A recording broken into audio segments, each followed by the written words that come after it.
only 5 steps that people can take to alter that programming and to bring their hearts online, because your brain is mighty.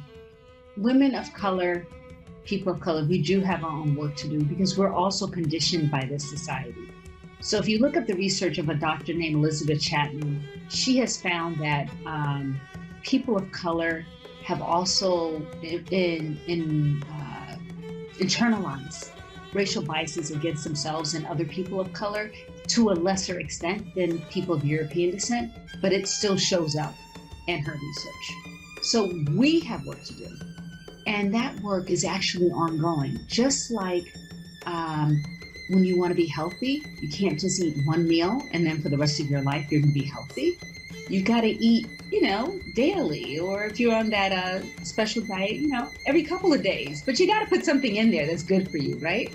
So in Racial Justice from the Heart, we say the first step is to become aware that you've got this automatic conditioning.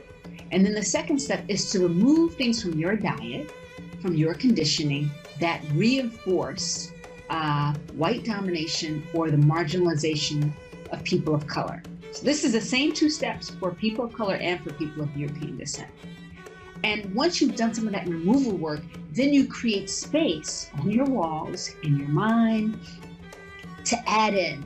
And what do we want you to add in? We want you to add in audio, visual practices that actually promote positive associations with people of color, that promote empathy, connection with people of color.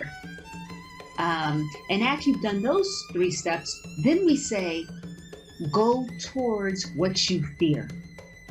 If you've been raised to fear people who look like you,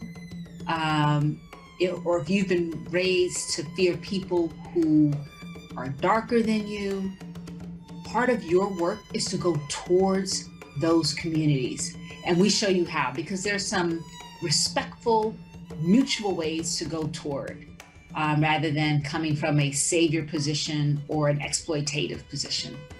And then finally, the 5th step for us is to break the silence, to start talking about implicit racial bias, to start talking about what you notice in yourself, to start talking about steps you're taking, so that people around us, our networks, start to appreciate that you can't just say, oh, I'm not racist. You actually have to engage in active resistance and transformation of yourself to really be someone who is sane and walking in the same direction.